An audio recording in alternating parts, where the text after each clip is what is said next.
For the past 15 years, I have been a pro bono cannabis advocate. My personal cannabinoid therapy journey started with the nerve damage in the neck. It really flared up when I had an incident where, and I think it came from digging a trench. So I was digging a pretty big trench and we had clay soil. And I got out of bed one morning and I had this little kink in the back of my neck. And I'd already had issues with lower back damage and pain shooting down both legs, and was dealing with that all the time, and pain meds and anti-inflammatories and, you know, constant chiropractor visits and stuff. And so this pain in my neck it was like somebody was turning a dial up, and it was just getting worse and worse and worse. Got to the point where it's literally like having a red hot railroad spike drilled through the back of my neck coming out the front of my chest. I went into total sleep deprivation because I couldn't find a position where I was out of pain. I managed to wedge a bunch of pillows on the couch, and I got this spot where I could fall asleep, but as soon as I would slump, my neck would move and the pain would shoot down my whole spine. And I mean, it was horrific. And I've had like apparently diverticulosis pain from a severe infection.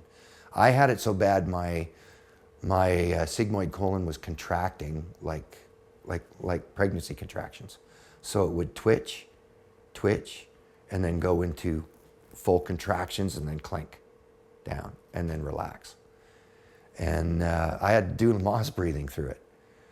But this nerve pain was, wow. I mean, and so finally got diagnosed with the disc decompression, and it was pressing on the nerve, and it had already caused permanent nerve damage down a couple of nerves that kind of go down the top of this arm. And I still have that to this day. But wasn't much they could do other than chiropractic, intensive chiropractic, you know, icing, and they loaded me with pain meds. And I was popping codeine like I couldn't even crap, for God's sakes. I mean, it was bricks. So the next thing was opiates. And I'm like, I already knew guys down here from the industry.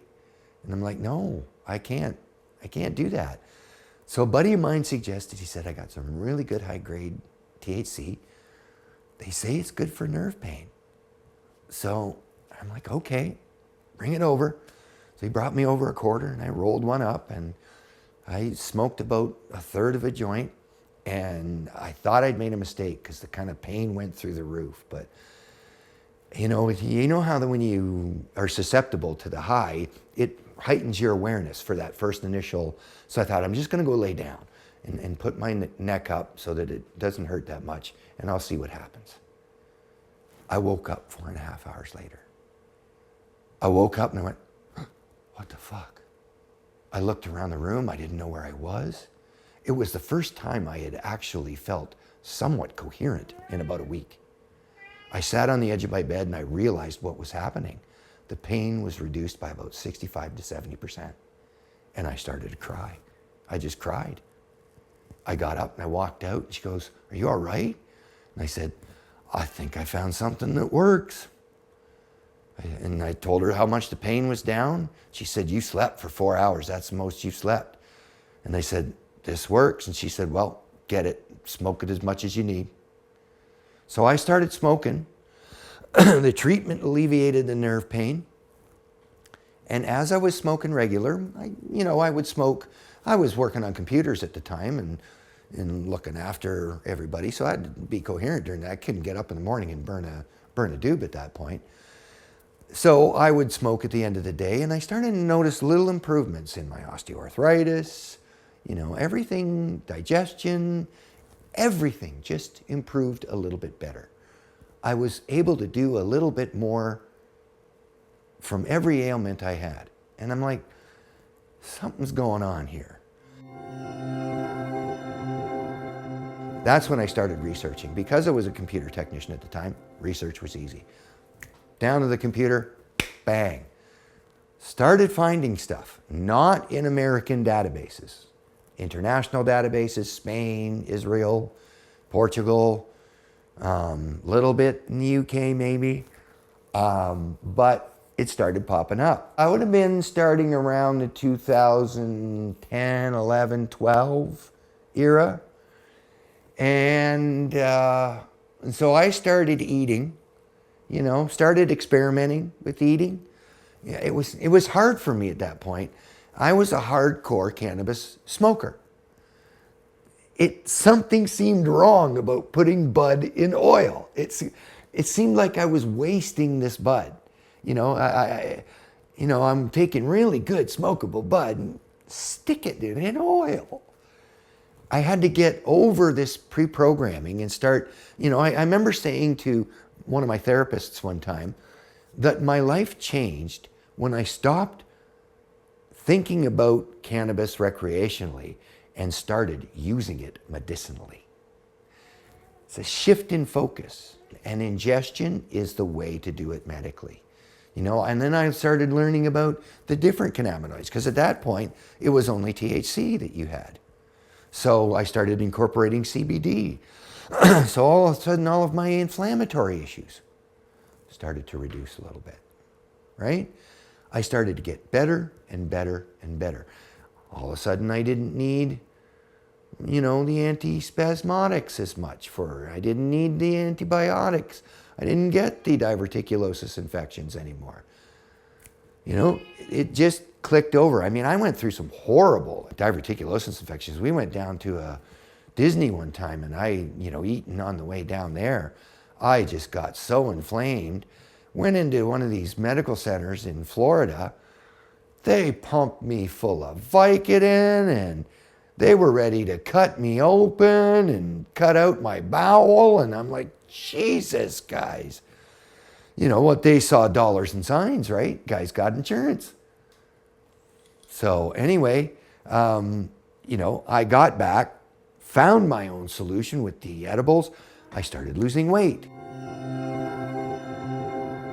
And even before I started doing the inhalation therapy, at this point, I was 260 pounds. I had the diverticulosis, but I hadn't been diagnosed yet, so I didn't know what was going on. I thought I had prostate issues. I was 260 pounds. I had high blood pressure, high heart rate, psoriasis over 50% of my body. I used to carry my son upstairs to put him to bed at night. And by the time I got to the top stair, the veins would just be pounding on the side of my neck. I could just feel the heartbeat, and I was just praying I didn't have a heart attack before I got him into bed. I literally, at my worst, I would wake up in the morning and I would be pissed off that I woke up, because I went to bed the night before hoping that I wouldn't wake up. I would have to take a deep breath, swing my legs over the edge of the bed, wait for the fluids to swell into my feet so they were almost ready to pop, and then kind of waddle into the bathroom and go to the bathroom, get ready for the day. All this while looking after, 2 sick people, children, being sick myself. It was a nightmare. It was everything I did. I left home at age 16. You're working long hours, you're eating crap food. I was drinking booze by the bottle on the weekends. You just live like there's no tomorrow. I paid the price. I was also, as a child, I grew up in the antibiotic era when tetracycline came out, so I had sinus infection issues, so they pumped me full of it, destroyed my gastrointestinal system. So I have to take a massive amount of probiotics and prebiotics at this point. So basically I was trashed from the get-go. I worked in the survey industry. We did the bush jobs, so I hyperextended the knees on a daily basis, fell off of cliffs with 40 pounds of equipment on your back. So I've got busted up vertebrae in the lower back, so that now there's narrowing on the nerve branches that come out, and if it gets inflamed, it presses on the nerves. So I have to do exercises to keep those in shape, and I use high concentrate cannabinoid salves on those. I've got damage up in the upper neck that, like I said, goes down, tingling and numbness still go down the top of this arm. And then just in May of 2021, I was hit head on by a pickup truck in Grand Bend in my little 2010 Prius. Broke my sternum, broken ribs all up this side, nasty gash down the head. And even at that, I was off of opiates in 6 days using cannabis. Oh yes, yeah, I had my medical kit with me when I was in the accident, where I also kept my wallet and everything like that. And the cop literally took it out of my car with my wallet and all the cannabis meds in it and just put it in the ambulance, never said a word. But I was totally not at fault, so I think that might have had something to do with it. But anyway, I ended up at Exeter Hospital. When my wife showed up, I told her to start hitting me with the cannabis meds. And I had CBD and THC in MCT oil. And she just started hitting me on both sides of the tongue. And I was able to deal with the pain, both taking 5 milligrams of opiates a day to get to sleep. And that's with a busted sternum. So anybody that's had a busted sternum will tell you. I mean, literally, for those first three to 5 days, you know, if you had to cough, it was like, oh my God. It was the best I could do. It was horrible. I couldn't sleep laying down. I will tell you that at the time of that accident, I've never felt impact like that. Going from a combined speed of 180 to 0 instantaneously, I can't describe it. After the impact, I distinctly remember seeing the grill of his truck bounce back. And, you know, knowing what happened, I said, I'm dead. There's no way. Everything inside my chest is mush. This is my last few minutes on earth. And it was, people have asked me to describe it. And, you know, they're expecting euphoric or peaceful or say, all I can describe is void. It was just, it's just void. Just, maybe it was shock, I don't know. But I remember leaning forward and having piercing pain go through my chest and going, and thinking, I'm breathing. If I can breathe, I'm alive. And then everything kicked in then. And it was like, okay, what do I got to do to save myself here? At that point, people were running up. And it was ironic. The cop, when he pulled up, he told me afterwards when he interviewed me at home, he said, when I pulled up, I picked up the radio and I was radioing in a fatality. Because he says, I was convinced. I said, look at your car. And he said, I better check just to be sure. And he said, I was astonished when I saw you walk to the ambulance. You know, I didn't take very many steps, but I'm a big guy. It's pretty tough for them to start dragging me out of a ditch, right? I have a lot of hopes and a lot of fears for the future. I used to be a very logical, rational, scientific person, and I still am. I rely heavily on science and facts and evidence. But I've also opened my eyes and my mind to the reality of what is called metaphysics, the spiritual world. You know, I've experienced things, I won't go into them here, but, you know, I've tried to explain these things scientifically, and you can't. You just can't. That said, a lot of people are under this awareness that we're in a spiritual awakening, that humanity is about to blossom as a flower. And I love that ideal, but there's a bit of warm and fuzzy denialism in that, because I don't think we're about to awaken. I think it's a rebirth, and the birthing process is very painful. There's a great deal of established institutional mentality still clinging to monetary wealth. I mean, for God's sakes, we still have monarchs We still have caliphate, Sharia law in places. And now look what's happening with Hamas in Israel, with Russia and Ukraine. If we aren't all fully aware, I love the idea that we are awakening to a new spiritual reality. But if we aren't prepared for the pains that are about to come in that awakening, we won't be successful in ushering that new era. I fully believe we are in the throes of the peak of human civilization from a monetary perspective. MIT computer, supercomputer between Australia and California predicted it in the 70s. They showed the late 20s, it peaking. And you can see it with resource depletion, climate change. You know, we have been beating the crap out of Mother Nature. I've been a climate change advocate, an activist for decades. And we've been beating the crap out of her, and she's about to kick back. We're humans. We live 60, 80, maybe 100 years. This earth, that's a blink of an eye.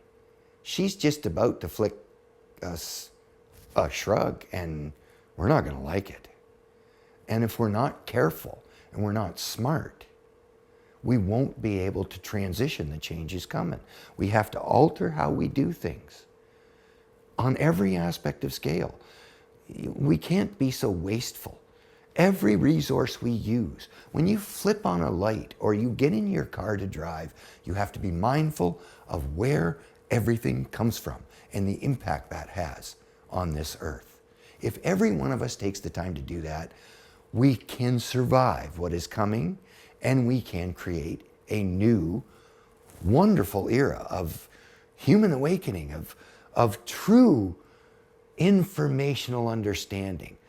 You know, void of ego, void of political interference, void of agenda, just pure knowledge. But we've got so much to let go of before we can get there. And so many people are simply not prepared to do that. I don't know how it's going to manifest, but I'm trying to prepare myself as best as possible for it. I want to build an in-ground earthship home with a greenhouse on the front so that I can partially produce my own food. No one can survive without community and society. You need community and society. These survivalists that think they're going to go live in a cave on their own are dreaming. We all need community. We need each other. But we're also going to have to be somewhat self-sustaining. You're going to have to learn how to look after yourself. Shit, you and I both grew up in the era when our grandmothers canned. They canned, they preserved. How did we lose all that in half a century? You talk about canning to these kids now.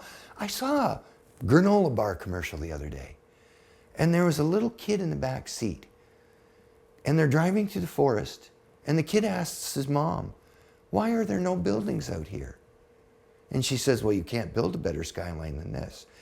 And it almost made me cry. That the kid can't even recognize a fucking forest for a fucking forest. He thinks there should be buildings there. Kids in school recognize 12 to 15 logos, can't identify a leaf on a tree. Shit's got to change, man. It's got to change. I want to plant seeds every chance I get. It's not going to change today. It's not going to change for me. Not going to change for me. It might change for those who are coming. I'm not doing this for me. I'm not even doing it for my kids. I'm doing it for my kids' kids and their kids. Because those are the ones that are going to pay the credit card bill for everything we've been spending for the last 200 years and are continuing to spend today.